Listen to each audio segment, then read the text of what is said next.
On démarre.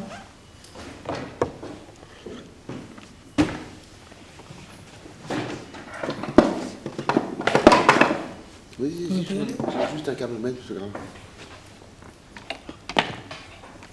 Alors, Erev Tov, Titkou Shanim Rabot, Shana Tova, Orev Tov. Donc, très heureux de reprendre notre Soulia de Psachim. Comme on peut considérer que c'est une nouvelle saison qui commence, je vous propose de redémarrer la Mishnah rapidement pour nous remettre dans un Inyan à partir du début. Donc, nous sommes d'Afkafret à Boudalev, au bas de la page. La Mishnah dit, c'est la deuxième Mishnah du deuxième chapitre de Psachim, Chametz shel Nochi, Shavar alav Pesach. Si un non-juif possédait du Chametz pendant la fête de Pessah, ce qui lui est tout à fait autorisé, Mutar v'ana'a. Après Pessah, n'importe quel juif peut tirer profit de ce Chametz. Tirer profit, mais manger, on dirait que pas, parce qu'on n'a pas dit qu'on peut manger. Si on avait le droit de manger, on aurait dit qu'il peut manger. Mais il peut en tout cas tirer profit.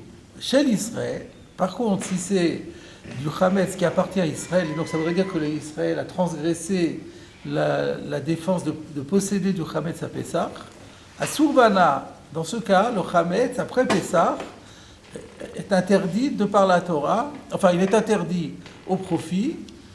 Il n'y a pas écrit de par la Torah. Et après, il y a juste écrit Chez Nehemar, Lo Yerae le Chaseor. Il y avait une autre version, Mishum Chez Nehemar, par le fait que dans la Torah, il est dit qu'on ne doit pas posséder du levain. C'est quoi le Hey déjà? Et non, alors il y a une autre version, Lo Yerae le Chachametz. D'après certains, le Rif, le Roche ont la version. Il est dit dans la Torah, Lo Yerae lecha chametz. Donc cette Mishnah-là, on la laisse de côté pour l'instant. Il va falloir l'expliquer, mais pour l'instant, la Gemara va poser la question de la façon suivante. Mani matniti. La Gemara demande, qui est l'auteur de cette Mishnah? Lo Rabbi Yehuda, lo Rabbi Shimon, lo Rabbi Yossé Aglili. C'est très étonnant parce qu'on sait qu'il y a trois avis en la matière. Et cette Mishnah ne correspond à aucun de ces trois avis, ni à l'avis de Rabbi Yehuda, ni à l'avis de Rabbi Shimon, ni à l'avis de Rabbi Yossé Aglili. Alors comment c'est possible? Voilà la question de base. Maintenant qu'on a parlé d'une triple discussion entre trois Tanaïm, la Gemara demande Maï, mais à quoi tu fais allusion? De quel marloquet tu parles? De Tanya, et on répond parce qu'il y a une braïta. Et comme je vous avais dit la dernière fois, maintenant on va s'intéresser. On va oublier pour un temps notre question par rapport à notre Mishnah. On va d'abord s'intéresser à cette braïta qui expose l'avis de trois Tanaïm. On va essayer de décortiquer l'avis de chacun. Alors, Maïhi, donc de quoi s'agit-il? De Tanya. Voilà une braïta qui dit la chose suivante. Chametz, ben lifnei zmano, ben lachar zmano, over alav belav. Tor zmano, over alav belav karet, divrei Rabbi Yehuda. Donc la première partie, c'est la position de Rabbi Yehuda qui nous dit que le Chametz, que ce soit avant le Zman ou après le Zman, alors Rachid nous a expliqué, le Zman, c'est la fête de Pessah, c'est les 7 jours de Pessah. Avant le Zman, c'est le 14 Nissan. On sait qu'à partir de Chatzot jusqu'à la tombée de la nuit, il est dit la Torah Tashbitu, on avait vu dans le premier Perek, Ach, Vayom Arishon Tashbitu, ça veut dire qu'à partir de Chatzot, on doit détruire le Chametz. C'est ça qu'on appelle l'ifnei zmano.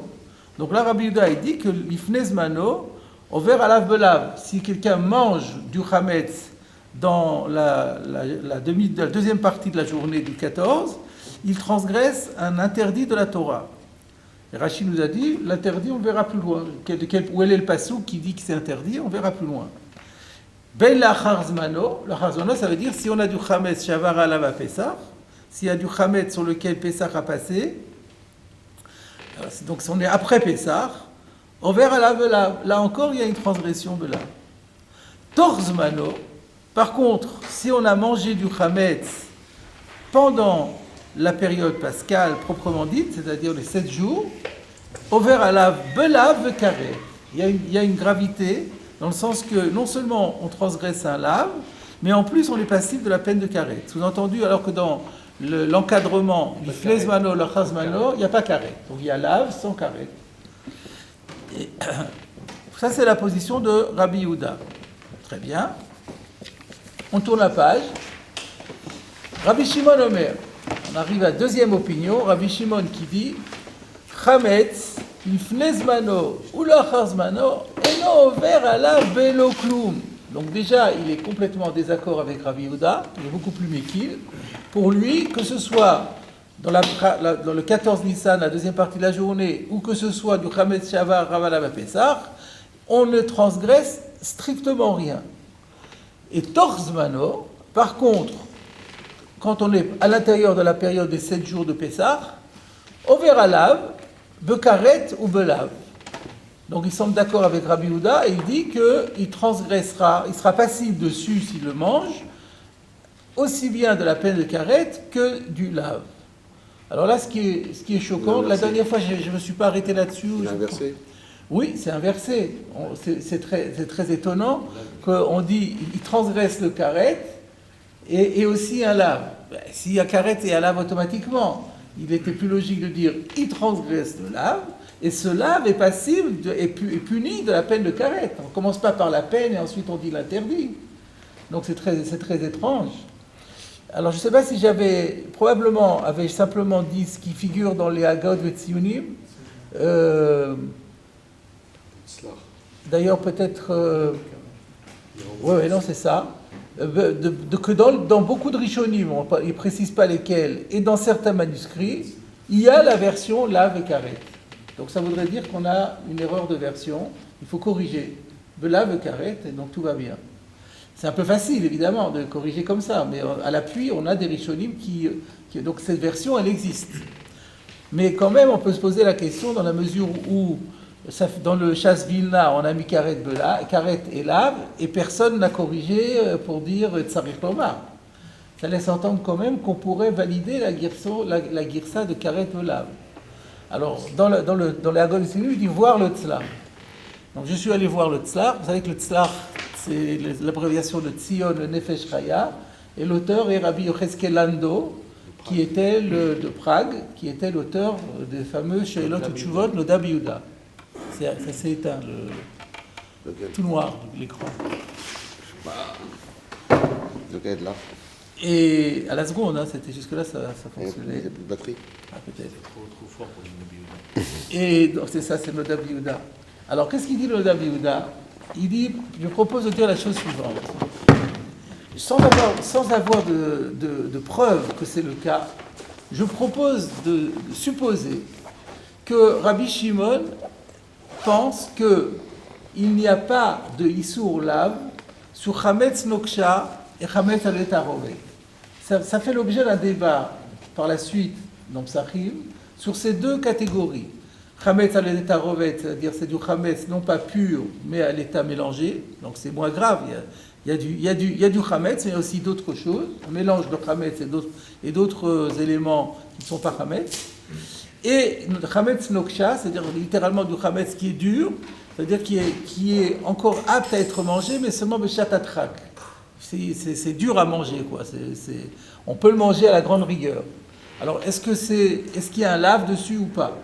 Il y a une marque-loquette là-dessus. Alors, il propose de dire que Rabbi Shimon, on n'a pas de preuve, mais il propose de dire que Rabbi Shimon ferait partie des Tanaïm qui pensent qu'il n'y a pas de lave.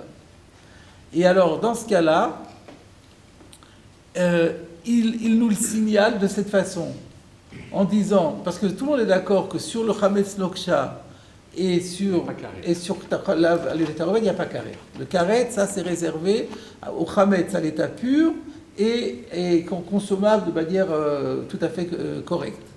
Donc Rabbi Shimon commence par karet pour nous donner la règle. S'il y a karet, si c'est un chametz sur lequel il y a karet, alors il y a aussi le lave. Mais s'il n'y a pas karet, alors il n'y a pas de lave.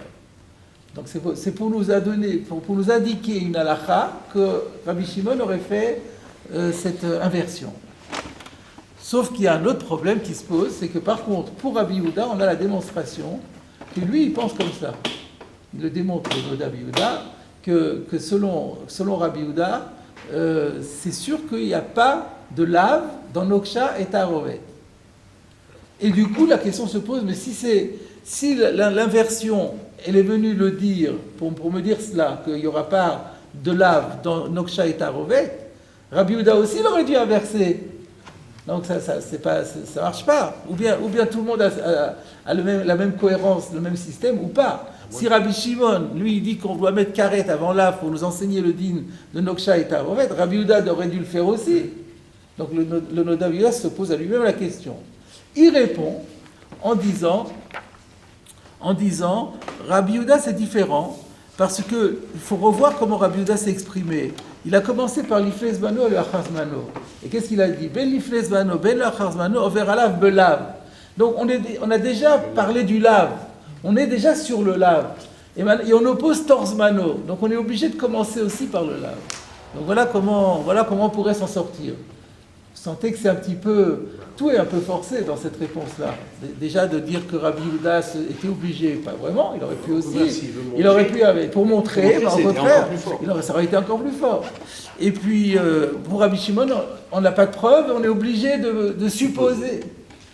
Par contre, le Nodav Yehuda, le Slach, m'a donné une idée que je vous propose, qui sera moins forcée. C'est de dire la chose suivante. Rabbi Shimon, qu'est-ce qu'il est en train de nous dire? Oublions Noksha et Tarovet, revenons au Chametz normal. Qu'est-ce qu'il est en train de nous dire? Il est en train de nous dire, Torzmano, Acharzmano, il n'y a pas de lave. Mais par contre, Torzmano, il y a lave et karet. Donc lui, il s'est dit, je vais vous donner une règle qui vous permet de tout retenir. S'il y a karet, il y a lave. S'il n'y a pas karet, il n'y a rien du tout. C'est une manière de synthétiser tout le système de Rabbi Shimon. Parce que effectivement, à Torzmano et à Charzmano, tout le monde est d'accord qu'il n'y a pas karet. Ça, c'est évident, le karet est né dans les 7 jours. Alors Rabbi Shimon, il dit, s'il n'y a pas karet, il n'y a pas de lave. Le karet et le lave, ils sont indissociables. Ça, il commence par le karet. Un peu comme disait le Nodav Yehuda, mais en disant s'il y a karet, il y a lave, s'il n'y a pas karet, il n'y a pas lave, mais dans une toute autre perspective qui est la perspective de Rabbi Shimon. Et puisque c'est la perspective de Rabbi Shimon, la question qui était, et pourquoi Rabbi Yehuda ne le fait pas, il ne peut pas le faire. Au contraire, Rabbi Yehuda n'est pas d'accord avec ça. Donc c'est le karet avant le lave, c'est quelque part la manière la plus significative du débat entre Rabbi Yehuda et Rabbi Shimon. Si on veut se rappeler, Rabbi Yehuda il dit lave karet. Et Rabbi Shimon dit karet et lave, et là on a la marloquette. Donc voilà ce que je propose. Donc on peut valider de cette façon la version du Shas Vilna, tout en rappelant qu'il existe une autre version qui est beaucoup plus facile à ce moment-là à comprendre. Je continue encore une ligne. Ou Misha'a, chez Asur Ba'achila, Asur Ba'ana'a. Et à partir du moment où le Chametz devient Asur à la consommation, il devient aussi, quand il est interdit à la consommation, il est interdit aussi au profit. Et là c'est la Gemara qui fait une incise dans cette braïta. On le voit bien parce que la braïta, elle est toujours écrite en Lashon HaKodesh. Et là, il y a écrit Ata'an le Tanakama. Ata'an le Tanakama, c'est pas de Lashon HaKodesh, c'est de l'araméen. Donc ça prouve que la Gemara fait une petite incise et elle dit ça, c'est plus Rabbi Shimon qui parle. Là, on revient au Tanakama. Ata'an le Tanakama. On va regarder dans Rashi. Ou Misha'a chez Asur Ba'achila. À partir du moment où c'est Asur Ba'achila, Hainu Mishesh Sha'ot Ulmala. En fait, ça veut dire quoi? À partir de quand c'est interdit à la consommation? Mais à partir des 6 heures, le 14 de Nissan. Mishesh Sha'ot Ulmala, de Amaran, l'iflez mano belav. Où nous avons dit, selon Rabbi Yehuda, que l'iflez mano, il y a un lave. Et donc, quand il y a ce lave, il y a ce lave sur la chila, il y a aussi un isurana. Vehamilta, Rabbi Yehuda kamarla. Donc cet enseignement, il n'y a que Rabbi Yehuda qui peut le dire, puisque pour Rabbi Shimon, il n'y a pas de lave dans l'ifnez mano, donc il n'y a pas de raison de dire qu'il n'y a pas de isurana, puisqu'il n'y a pas de isurachila. Pourquoi ne pas dire qu'elle parle de tout le monde, mais Torzmano? Alors, attendez, on termine dans Rashi. Vehamilta, Rabbi Yehuda kamarla. Et cet enseignement, c'est Rabbi Yehuda qui le dit, que de me faresh bagemara, ata'al et tanakama. comme la Gemara l'explique. Donc la Rashi vient en même temps rajouter ce que j'ai dit, que le Ata'an, le Tanakama, c'est pas la Braïta, c'est la Gemara qui fait un pérouche et qui dit, ici c'est Rabbi Yehuda qui parle. Alors vous posez la question, pourquoi ne pas dire que c'est aussi Rabbi Shimon, et ça serait pour tout le monde. Pour tout le monde. Alors la réponse, elle est un peu pashtout, bien que Tosfot va la réfuter, mais Tosfot l'envisage aussi. C'est de dire que si c'était pour Rabbi Shimon, alors il ne fallait pas dire Misha'a. Quand on parle de Misha'a, ça laisse entendre qu'il y a des sha'ot, où c'est assour, et il y a des sha'ot où c'est pas assour. Et donc pour Rabbi Yehuda, effectivement, il y a le 14 Nissan, où c'est au milieu de journée, où c'est à une certaine heure. Mais pour Rabbi Shimon, ce n'est pas une question d'heure, c'est une question de jour.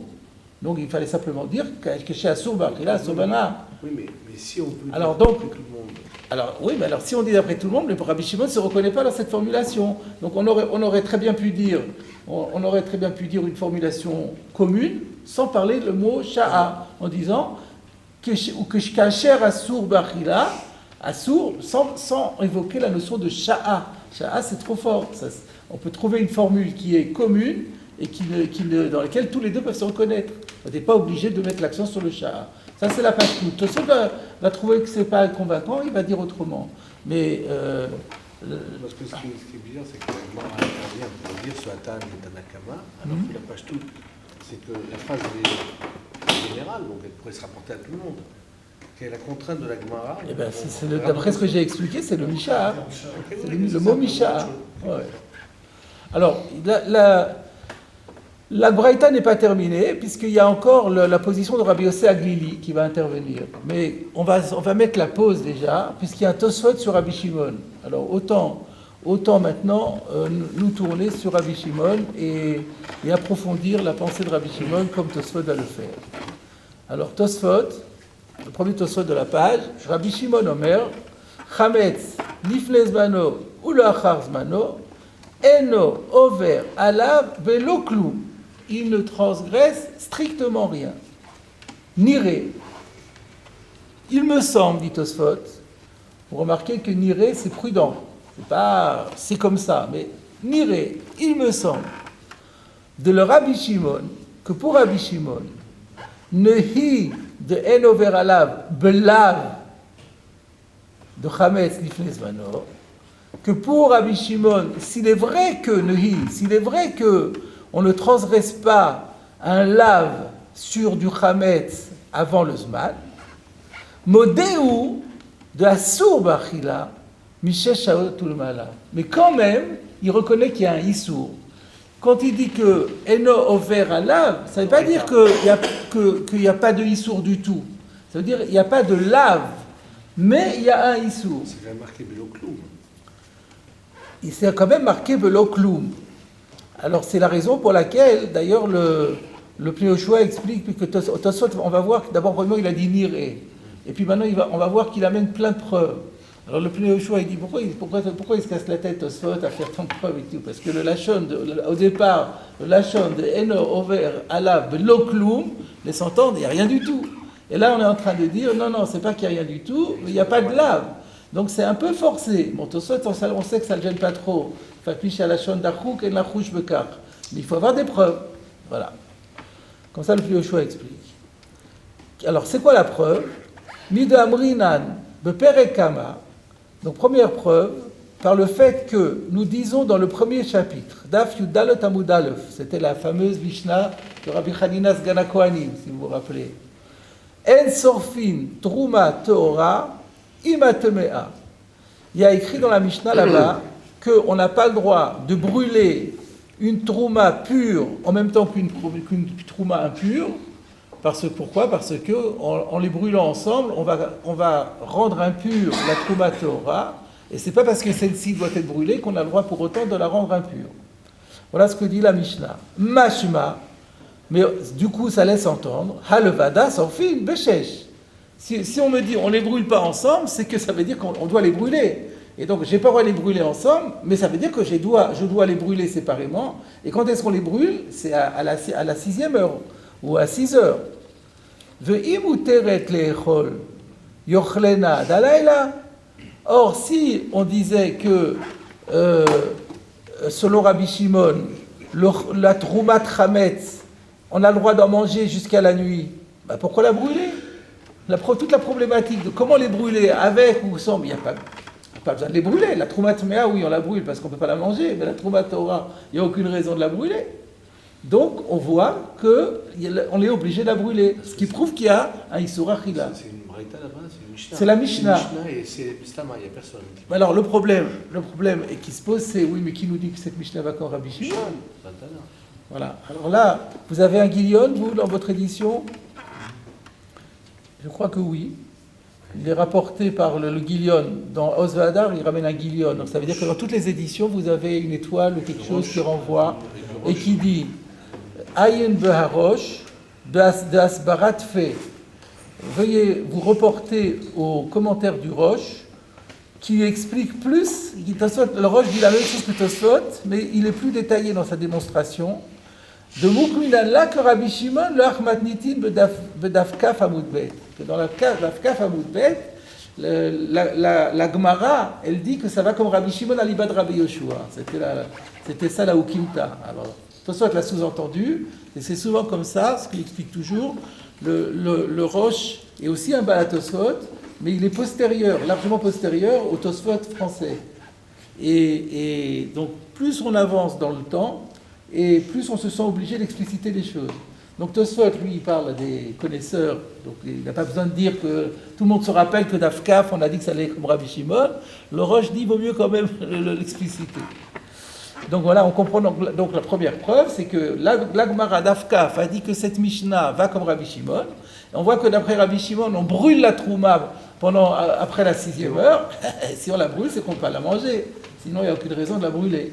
Donc c'est une preuve très forte comme quoi il est interdit de la manger même pour Rabbi Shimon. Et on a encore une autre preuve.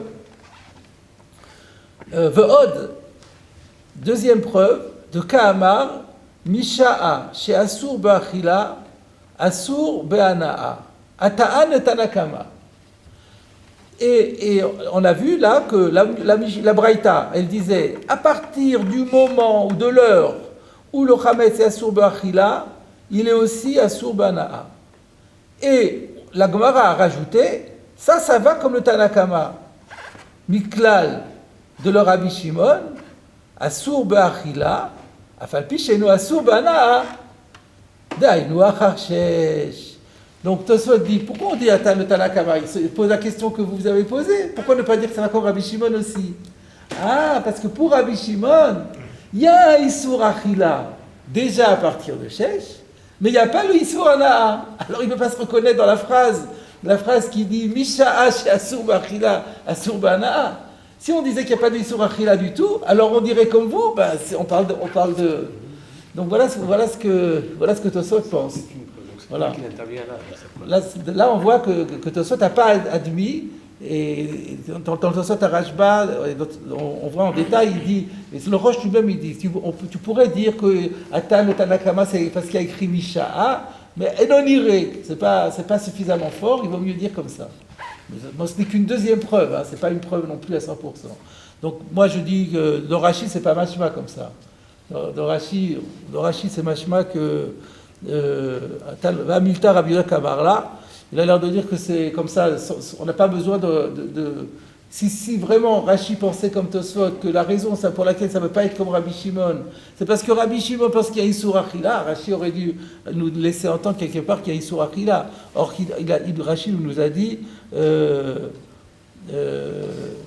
Rashi n'a rien dit du tout sur Rabbi Shimon, donc c'est machma qu'il n'y a pas de Isur Birkla. Enfin, c'est pas une preuve absolue, mais j'ai plutôt l'impression que Rashi n'est pas tout à fait d'accord avec Tosfot. Bon, donc Tosfot nous a dit nous a apporté deux preuves pour dire que selon Rabbi Shimon, le Chametz est assour quand même be'achila, bien qu'il soit dit eno over alav belo klum. Alors, la question est de savoir, alors pour quelle raison ça serait assour be'achila dès l'instant qu'on pense qu'il n'y a pas de lave. Alors on regarde la suite de Tosfot. Veniré, il me semble, de nafkale mitashvitu ou me'achelek. Il me semble que Rabbi Shimon déduit ça du fait qu'il y a écrit Tashbitu. Tashbitu me dit déjà qu'il faut détruire le Chametz. Il faut le détruire. Et Achelek me dit que c'est à partir de Chatzot. Donc, puisque je dois le détruire, je n'ai pas le droit de le posséder, et que à partir de Chatzot, j'ai plus le droit de le posséder et je dois le brûler, ça laisse bien entendre que c'est Asur Ba'achila. On a du mal à imaginer que j'aurais le droit de le manger et qu'on n'aurait pas le droit de le posséder. Il est vrai qu'on a vu la chita du Baal HaMaor, que le Baal HaMaor, il dit non, c'est pas contradictoire. Le Baal HaMaor, il dit on a une défense de le garder, mais pour le détruire, on peut le manger. C'est aussi une façon de dire Tashbitu. Alors c'est ça que Tosfot continue et il dit Nire de nafkale mitashbitu ou me'achelek ou mashma tashbitu shelo kederech hana'a. Ça c'est pour exclure la chita du Baal HaMaor. C'est que le Rabbi Shimon il dit quand tu dis tashbitu, détruire, c'est pas d'une manière habituelle en mangeant. On dirait pas détruire s'il s'agit de manger. Alors on dirait vous le mangerez. Quand on dit tashbitu, ça veut dire tu dois le détruire, pas d'une façon qui n'est pas la façon classique de le faire disparaître. Dainu achila. Aval, la siko, tachat tafshilo, mutar le Rabbi Shimon. Mais il faut qu'on rajoute que par contre, le tashbitu, on déduit du tashbitu qu'il y a un isur achila, mais il n'y a pas isur hana. Pourquoi on est obligé de dire qu'il n'y a pas de isur hana? Puisque Tosfot avait dit, Atan le Tanakama. Atan le Tanakama, si c'est Atan le Tanakama, c'est pas Rabbi Shimon. Pourquoi c'est pas Rabbi Shimon? Parce que lui, il pense qu'il y a Isur Achila, et il n'y a pas Isur Hana'a. Donc on est obligé de dire que le Tashbitu à Rabbi Shimon suggère qu'il y a Isur Achila, mais pas Isur Hana'a. Et donc ça sera un Isur quand même de ah, c'est un Isur assez. C'est un Isur assez. Mais c'est un Isur Abba Miklal assez. C'est pas un lave Abba Miklal assez. Je ne suis pas nécessairement un lave. Il doit attention à ne pas prononcer cette phrase. Mikla de Rabbi Shimon Tashbitu nafkale mitashbitu. Nafkale, mais c'est pas. Ça veut dire c'est assez. De toute façon, ça ne change pas grand-chose. Parce que c'est un assez. Tu dois le détruire. Donc ça sous-entend que tu dois le détruire sans le manger. Tu dois le détruire sans le manger. Donc tu dois le manger. Non, oui, mais c'est même pas un lave, c'est-à-dire c'est dit de façon active. C'est pas une déduction. Un lave avec un calacé, c'est autre chose. Puisque tu m'as dit ça, j'en déduis que ça part.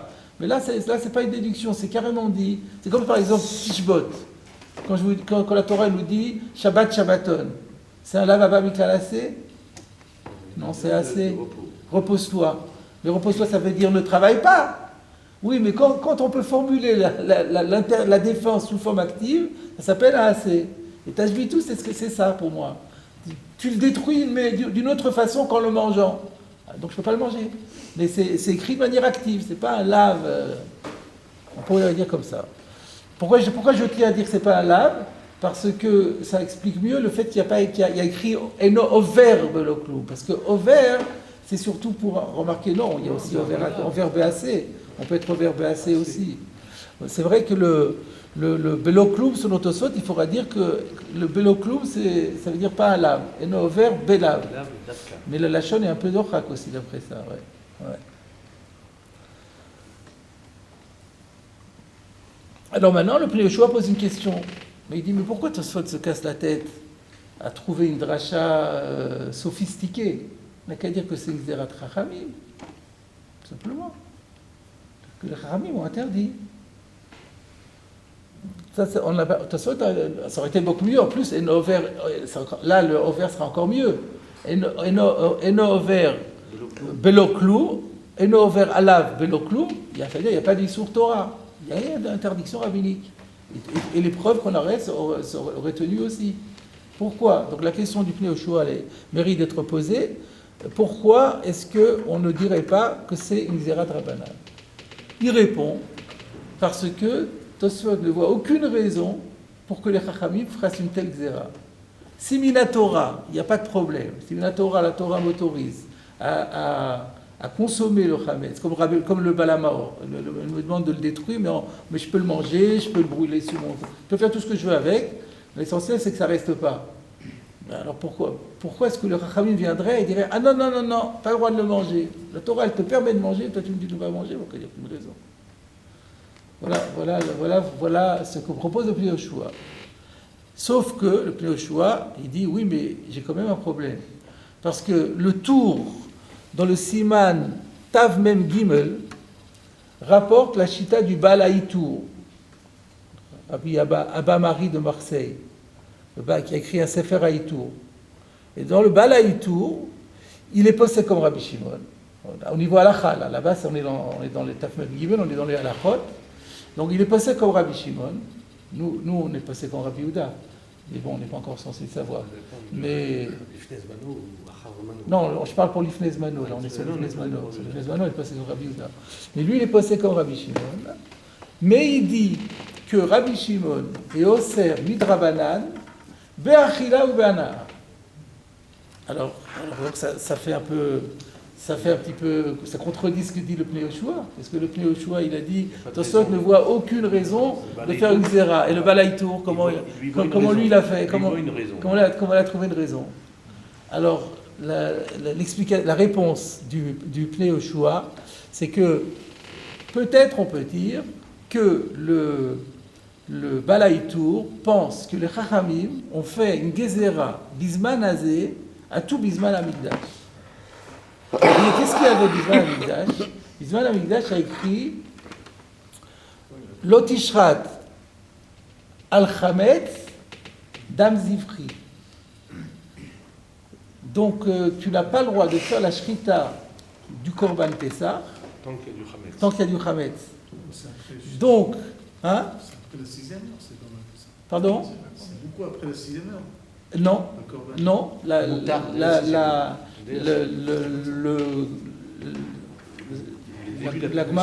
Gemara dit, elle explique qu'en fait ça prouve qu'on ne peut plus posséder le Chametz à partir de Chatzot.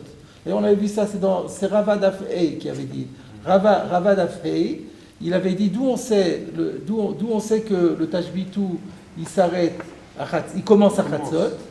Et il avait dit à cause de ce verset de Lotishrat al-Chametz Dam Zivri, et donc c'est le Zman. Alors on avait dit, mais le Zman c'est un peu plus tard, mais Bedi Eved, à partir de Chatzot, si quelqu'un, parce qu'en principe il faut faire d'abord le Korban Tamid, le Korban Tamid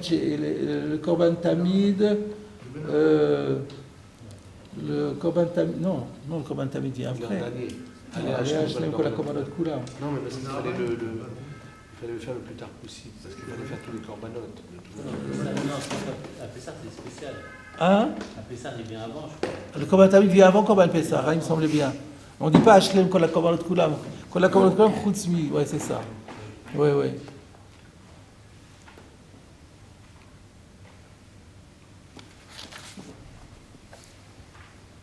C'était où ça?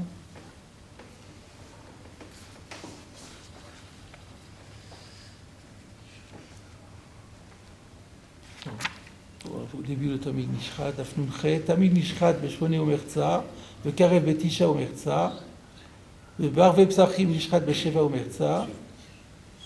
Et donc, la Gemara elle explique, Takiv Sechat Rabaim, Barve Psachim Nishrat Besheva Omertza. Il y a Rashi avec Psachim. Voilà. בין 40 משש שעות ולמעלה, שהצל נוטה כמה עולמיים, והבל אלו מכתב בערב, ושאלי בדיבורי, וכתב בעולמי לדרשה, חלוק לשני חלקים, 2 שעות ומרצה לכאן. פרדון, quel Rashi vous dites? Le troisième Rashi de Tamid. חל ערב פסח בערב שבת? Arve Psachim. Ah, dans Arve Psachim, oui. Magdimim Lev. Non, dans le Tamid Nishrat. Dans Tamid Nishrat. Arve Psachim, c'est marqué. Ah, le deuxième Rashi, Arve Psachim, Mekadmin Alem, Yishou de Baal, Mevat Pesach Acharav. Braïta Mfaresh Vigmara, Minalan de Pesach Achatamid, c'est ça. Et, ouais.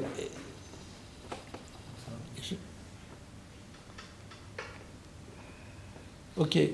Donc Donc, qu'est-ce qu'on était en train de dire? Oui, qu'à l'époque où du Beth Amikdash, il y avait, même s'il y avait l'Otishrat al-Chametz d'Am Zifri, donc on n'avait pas le droit d'avoir du Chametz à l'heure où on pouvait théoriquement déjà faire le Korban Pessah.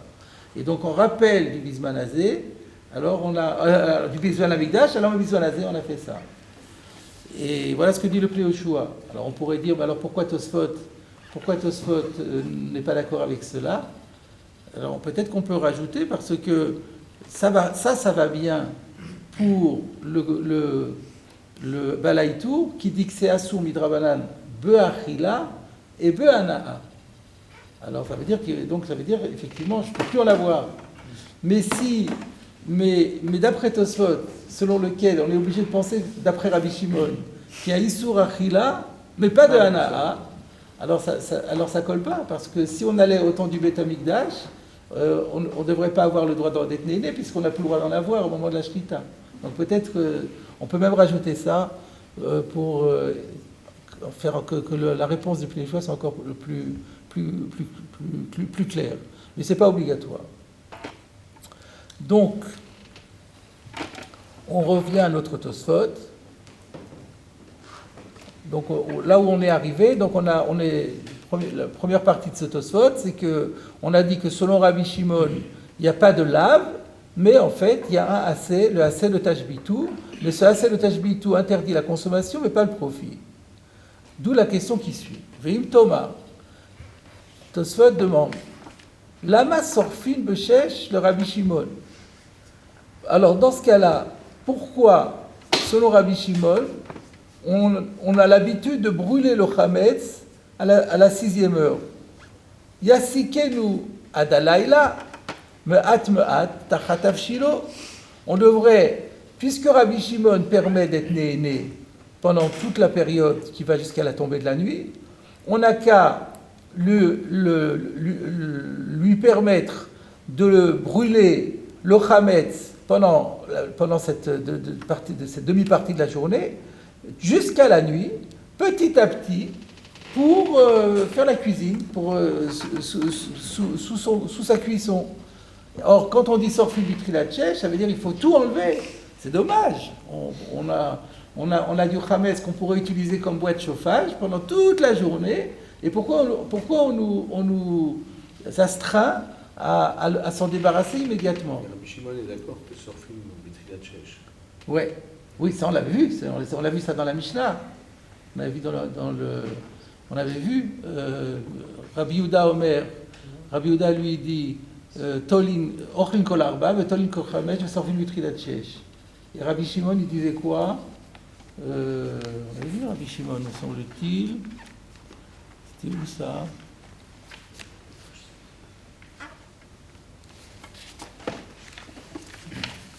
C'était dans Kolcha ou c'est dans Poé Pérec? Je ne sais plus. Non, c'est Poé Pérec, je crois. Je crois que c'était dans le premier Pérec d'Avav, je crois. Oui. Rabbi Meir Omer, Ochlin kol chamesh vesorfin mitrilat shesh. Rabbi Yehuda Omer, Ochlin kol arba vetolin kol chamesh mitrilat shesh. Ah non, il n'y a pas Rabbi Shimon. C'est Rabbi Meir et Rabbi Yehuda.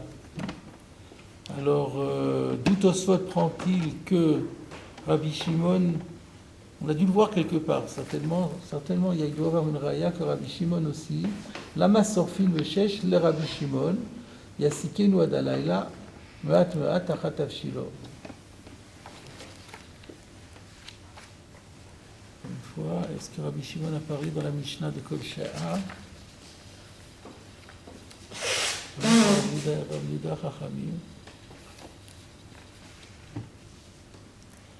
Ah ben peut-être, oui, au moins on peut dire que c'est la preuve précédente avec le Roche qui disait qu'on brûle la Troumat Tmea, la Brula Tmea, la Troumat Teora à partir de 6 heures. Donc si on la brûle, c'est que ça fait une béchèche, semble-t-il. À moins, remarquez, c'est pas sûr, parce que là on pourrait dire que c'est Tachat Avshilo, que c'est Tachat Avshilo, et donc c'est peut-être...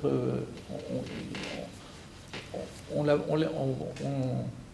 brûlerait, puisque la Trouma Tehora, on n'a plus le droit de la manger, donc on peut la brûler, Et on peut la brûler à partir de 6 heures, mais peut-être toute la journée encore, c'est pas sûr. Ça aussi, c'est pas une preuve absolue.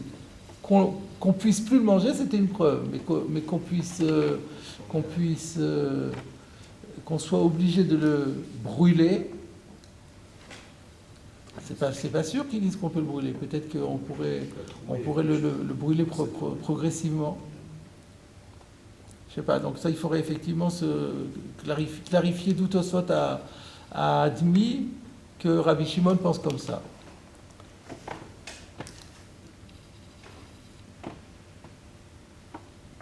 Ou alors peut-être tout simplement parce qu'il y a écrit Chachamim. Comment c'est écrit? Chachamim Omrim, non c'est écrit. Meir Omer, Rabbi Yehuda Omer. Non, il n'y a pas écrit Chachamim.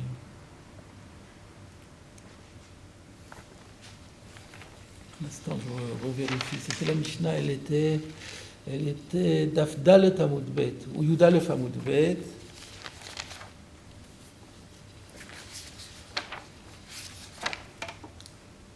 Ah voilà, c'est Yudalef Amud Bet. Rabbi Meir Omer, Ochlin Kol Chametz, Sovit Trilat Shesh. Rabbi Omer, Ochlin Kol Arba, Vetorin Kol Chametz, Sovit Trilat Shesh.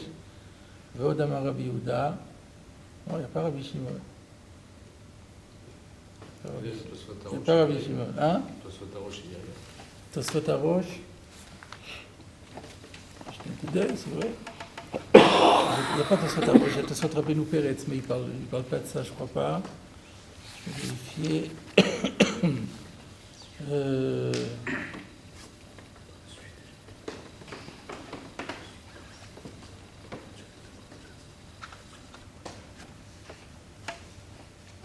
Je vais mettre ici le même avatia que Rabbi Shimon.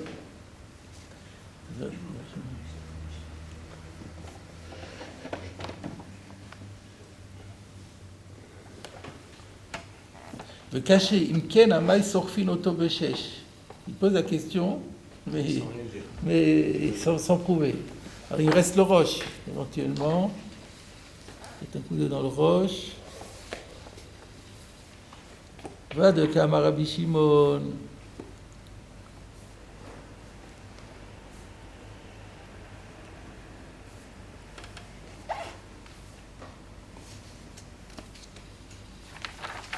L'homme istaver de Milachon Misha'a Kadiyek.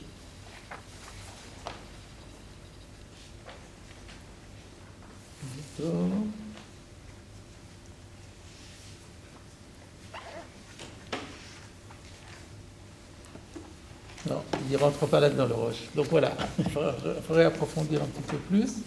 Donc la question de Tosfot, c'est qu'on pourrait le faire progressivement. Alors ici, il y a une question qui se pose. Mais à partir du moment où il a admis qu'il y a un Issour Achila à partir de Chatzot. Donc il y a écrit Tashbitu. On a dit que l'Issour Achila, il se déduit de Tashbitu. Donc la Torah, elle me dit Tashbitu Achilek Achatzot. Comment il peut dire que je le fais produire progressivement? Mais je suis ouvert sur Tashbitu. Indépendamment de tout ça, la question se pose. Alors, la réponse, c'est que il y a une marloquette entre le Tzlach et le Magen Avraham. D'une manière générale, sur ce din de Tashbitu. Qu'est-ce qu'il y a écrit? On a dit que Tashbitu Achilek. La Torah me dit, tu dois détruire le Chametz à partir de Chatzot. Le Tzlach, il dit, c'est comme la mitzvah de Mila.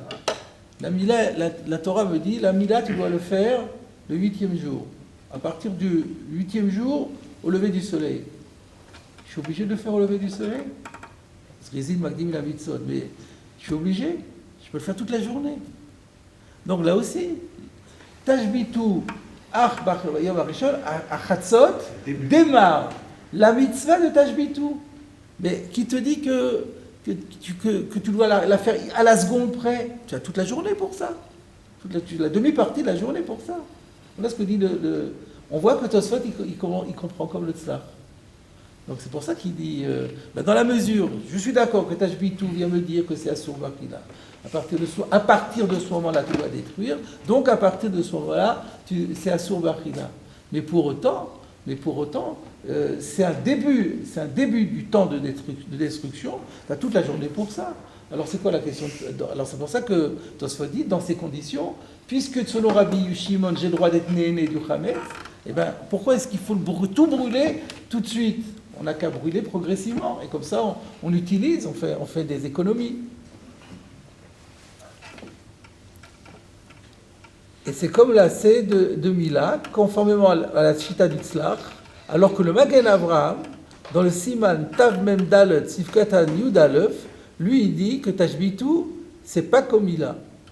Donc voilà ce qui ressort. Je pense que c'est le Sfat Emet qui a, et le Pnei Yoshua aussi peut-être, qui sont rentrés là-dedans et qui clarifient et qui disent que on voit le Tosfot qui pense comme ça. Mais comment alors il comprend le Tzlach qu'il dit qu'on a, c'est le démarrage de l'obligation, on a tout le temps pour le faire. Ouais. Mais on a une interdiction de posséder. Non. D'après ça, non.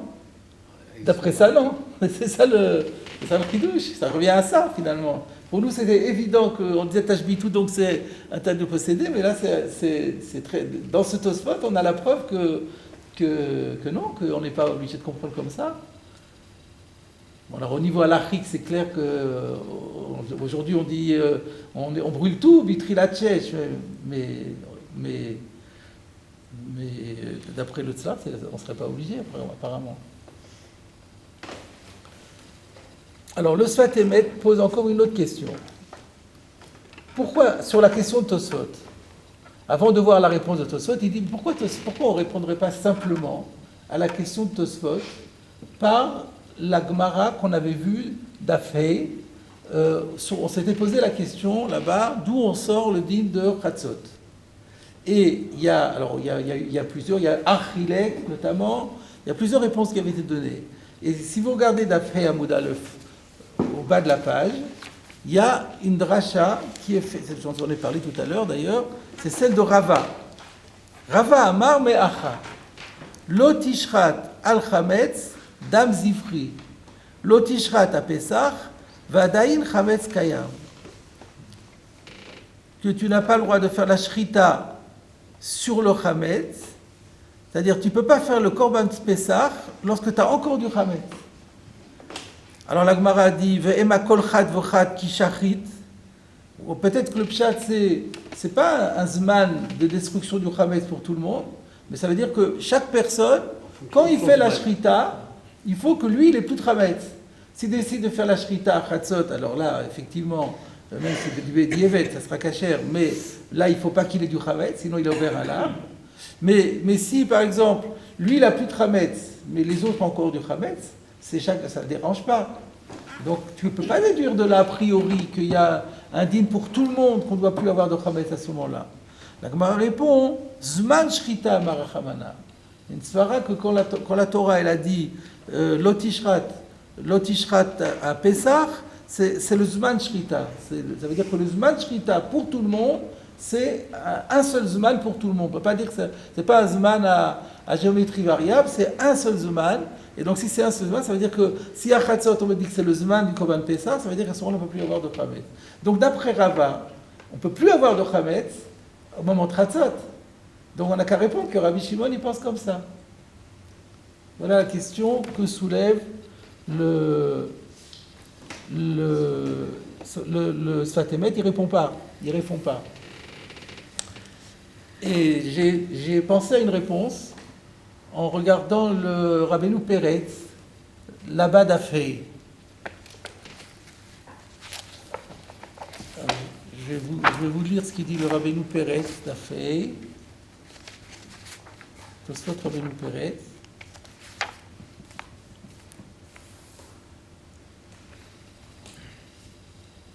Zman Shrita Marachamana. Alors, il pose une question. D'après ce qu'on vient de dire, qu'il y a Zman Shrita, Lamalil Aitana, Bayom Arishon, le Rabot Arbaasar. Si je dis qu'il y a ce pasouk-là, qui dit que Lotishrat al-Chametz Dam Zifri, de là, qu'au moment où c'est un Zman pour tout le monde, quand on commence le Zman du Korban Pessah, on ne peut plus avoir de Chametz. On n'avait plus besoin du verset de Bayom Arishon le Rabot Arbaasa, on peut le déduire de l'Otishrat. Qu'est-ce qu'on a besoin d'un pasouk pour me dire que le 14, Bayom Arishon c'est le 14, et que de là, à partir de Chatzot, on n'a plus besoin, on n'a plus le droit d'avoir du Chametz. C'est écrit, tu peux déduire la même chose à partir de l'Otishrat al-Chametz al-Zifri d'après ça. Que de Masik, Zman Shrita, Kamarachamana. Vod caché, autre problème, de Mashma de Hadrasha de Chad Vochad Kishachit Lokaima la Maskana, que d'après ce qu'on a vu, quand la Gemara avait dit peut-être que c'est le dîme de l'Otishrat al-Chametz al-Zifri, c'est au cas par cas, chaque personne individuellement, ça a été réfuté. Or, le Perek Tamid Ishrat, Ita be'ed yad Hadrasha de Chad Vochad Kishachit Kayemet. Elle est validée plus loin dans le chapitre de Tamid Ishrat. Alors voilà la réponse du Tofot Rabbeinu Peretz. Veyesh lomar, de inachinami, de vadai hadrasha ita. C'est vrai, la drasha elle existe. De vadai lav de l'otishrat avec chad vechad kishachit et pisro. Elle est individuelle. De imel lo chametz beto kishachit et pisro. Afal gav de yesh chametz bait shel chavero eno over alav. Donc c'est bien ce qu'on avait dit. On peut très bien supposer que moi j'ai plus de chametz, je fais la shrita. Même si mon copain, mon voisin, il a plein de chametz, c'est cachère, parce que c'est un deal individuel. Alors comment on fait avec le Zman Shrita là? Vakati, ilav bayom arishon tashbitu. Donc du coup, puisque ce verset est un verset individuel, donc je ne connais pas le deal de tashbitu qui impose à tout le monde de se débarrasser du chametz à Chatzot le 14. Alors, ilav bayom arishon tashbitu, lo yadinan zman biur l'otishrat. Donc l'otishrat ne pouvait rien me dire, puisqu'il y a ce din, c'est un din de chad vechad. Aval ashta de ikat arvayu atishapir. Mais maintenant qu'il y a les deux, ça va bien. De batar de galilan l'otishrat de maïre barbaasa, parce que maintenant qu'on sait que le lotishrat, il parle du 14, parce que l'otishrat c'est le 14. Aveyadinan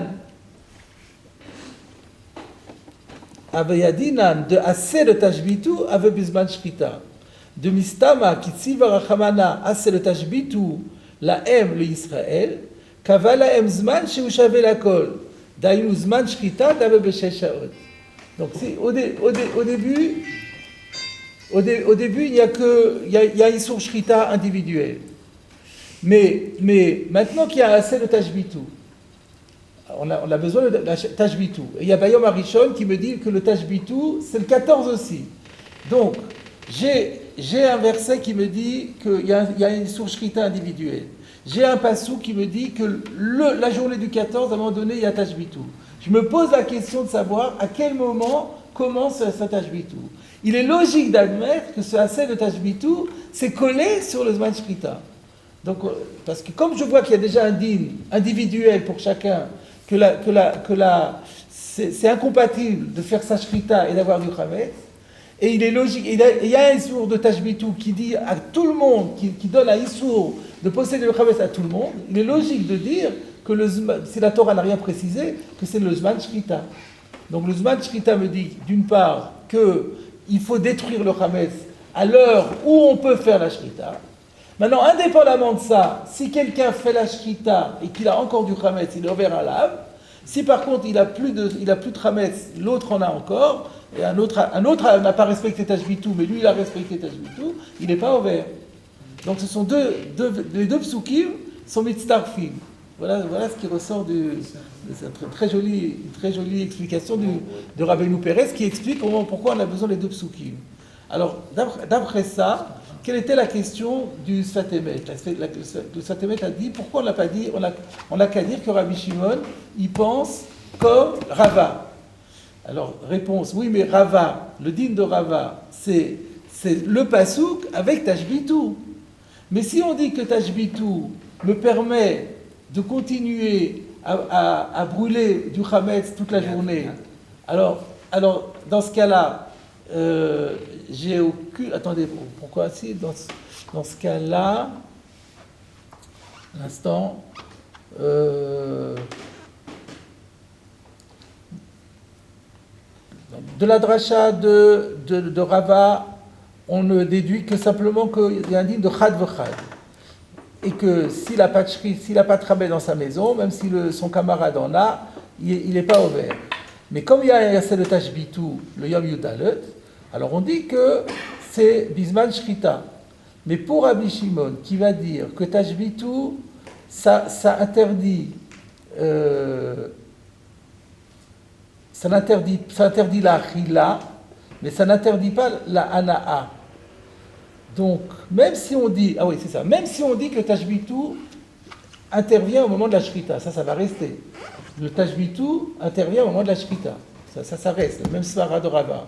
Comme il y a écrit tashbitou, on a Isur shrita, on voit que c'est incompatible le zman de la shrita du chametz avec la possession du chametz. Donc, le mistaber, que le dit le tashbitou, il est à chatzot. Mais nous avons dit que selon Rabbi Shimon, du Isur tashbitou, du Yassé de tashbitou, on ne déduit que le Isur achila, pas le Isur ana'a. On peut continuer à être massif tachatav shilo. Alors, on n'a rien gagné. Donc, la question de Tosfot est, alors pourquoi? Alors, c'est vrai qu'on a tashbitou, on a Isur achila achatzot, mais c'est vrai qu'il y a écrit l'otishat al-chametz, mais ce verset de l'otishat al-chametz en lui-même, c'est juste kol chad v'chad. C'est juste un révélateur pour la scène de tashbitou. Mais il ne m'interdit pas à tout le monde de posséder. Par conséquent, je peux continuer à l'avoir, je peux le brûler progressivement, puisque tashbitou ne m'interdit pas de posséder. Donc d'après ça, donc, je ne me suis pas trompé, le calcul marche bien. D'après le Rabbeinu Pérez, la question du Sfat Emet est résolue. Alors, ça c'était la question de Tosfot. Donc la question de Tosfot est, comment se fait-il que pour Rabbi Shimon, on ne nous permette pas de brûler progressivement le chametz jusqu'à la fin de la journée et d'en tirer profit, puisque pour lui, tashbitou n'interdit que la consommation. Yesh lomar, alors réponse de Tosfot, de gazrinan shema yochlenu, c'est un din de Rabbanan. Donc midoraita, c'est sûr qu'on pourrait. Mais les Rabbanan l'ont interdit, de peur que si on garde du chametz toute la journée pour le brûler progressivement, on risque à un moment donné de ne pas faire attention et de venir à en manger. Shema yochlenu. V'chen le Rabbi Yossé Aglili. Et d'ailleurs, d'après Rabbi Yossé Aglili aussi, de Shari Chametz la Sikot Achat Tafshilo, on verra dans la suite du passage que Rabbi Yossé Aglili, lui, pense que pendant tout Pessah, le Chametz est Moutar Bana. En fait, le Rabbi Yossé Aglili, juste après, qu'on n'a pas fait encore, mais on peut le refaire, on l'avait fait avant, je crois, au dernier cours, Rabbi Yossé Aglili, Omer Tomei al Atzmecha, Ech Chametz Asur Bana Kol Shiva. Je ne peux pas comprendre qu'on dise que le Chametz est Asur Bana pendant tous les 7 jours. Donc lui, il pense que le Chametz, il est Moutar Bana pendant tout Pessah. Et Tosfot nous dit, même Rabbi Yossé Aglili, donc ça veut dire quoi? Shari Chametz la Sikot Achat Tafshilo, puisque c'est Moutar Bana. Et bien même Rabbi Yossé Aglili, quand il permet de brûler du chametz sous son plat, aïnou akol beyachal. Mais à condition que tout le chametz qu'il détient, il le brûle d'un seul coup. Aval me'at lo. Mais on ne lui permettrait pas de faire aussi progressivement, shema yochlenu, de peur qu'il en vienne à manger. Et d'où tu sais tout ça? De mistama itle or l'arba asar vodki. Parce que il est probable que même Rabbi Yossé Aglili, il soit d'accord avec la première Mishnah de Psachim qui dit Or le Arba Asar Vodki. Et là, on ne comprend rien. Encore une fois, qu'est-ce qu'il dit? Qu'est-ce qu'il dit? Principe. Hein? C'est au niveau des principes, c'est-à-dire d'éliminer. Attendez, je synthétise. On arrive presque à la fin du cours là. Donc, on avait demandé pourquoi selon Rabbi Shimon on ne peut pas brûler progressivement. Réponse, on a peur qu'il en vienne en manger. La preuve, c'est que même Rabbi Yossé Aglili qui permet pendant Pessah d'être néné, mais il peut être néné, dès qu'il a du chametz, il faut immédiatement qu'il le mette à brûler, de peur qu'il en vienne en manger. D'où je sais, parce qu'il y a écrit qu'on fait l'abdika du chametz la veille de Pessah. Mais quel rapport? On fait l'abdika du chametz la veille de Pessah. Et alors? Et de là, je déduis qu'il y a une xéra de Shema Yochlenu. C'est quoi l'histoire? Pardon? Ça paraît pas lié. Alors, comme on est à la fin du cours, je vous dis tout de suite l'explication que donne le Sfat Emet. Heureusement qu'il est là pour nous aider. Il explique comme ça, que n'oublions pas que quand on fait le Bdika du Chametz, de toute façon, on fait un Bitul Chametz. Donc, de toute façon, de Balira et Balimase, dès qu'on a fait le Bitul, on n'est plus ouvert. Pourquoi les Chachamim nous ont-ils demandé quand même de... et non seulement, ah oui, non seulement on n'est pas au vert, mais il n'est même plus à Soubana'a. Pourquoi il n'est pas à Soubana'a? Parce qu'il n'est plus à nous. Parce qu'il n'est pas à nous. Oui, mais il ne faut pas être néné, quand même. Je n'ai pas le droit d'être néné. Là, j'arrive plus à me... bon, on va aller de ce côté ça. Et quand même, ils ont demandé de le détruire. Et pourquoi ils ont demandé de le détruire? On l'avait vu chez Maïmsa Glouskayafa. Donc c'est la seule raison pour laquelle... oui, j'ai dû me tromper. Quand je dis à ce moment-là, ça veut dire de le posséder. Donc à partir du moment où on a fait un bitoul, il n'y a plus de balirei, baliematsé. Il n'y a plus de balirei, baliematsé. Donc théoriquement, on ne serait pas obligé de le brûler. Donc c'est plus à nous. C'est plus à nous. Alors pourquoi l'abdika? La Gemara a demandé Midoraita bitoul b'almasagi. Et pourquoi est-ce qu'on fait l'abdika? Parce qu'on a peur que sinon, si on trouve du Hametz pendant Pessah, on oublie que c'est Pessah et on en vient à en manger. Et donc, à cause de ça, on a dit, donc tu dois tout détruire. Alors on voit bien qu'il y a cette xéra de Shema Yochal. Et alors il dit bien que dans le début du Pérec, on n'avait pas vu ça. On n'avait pas vu qu'il y avait une xéra de Shema Yochlenu.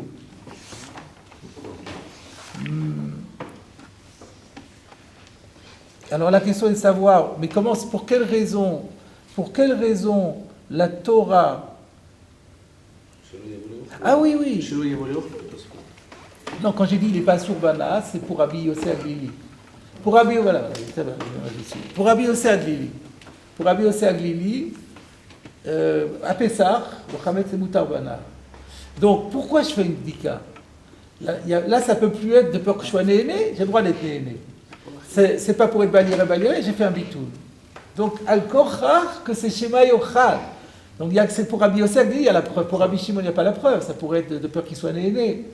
Mais là, ça ne peut être que par rapport à la Achila.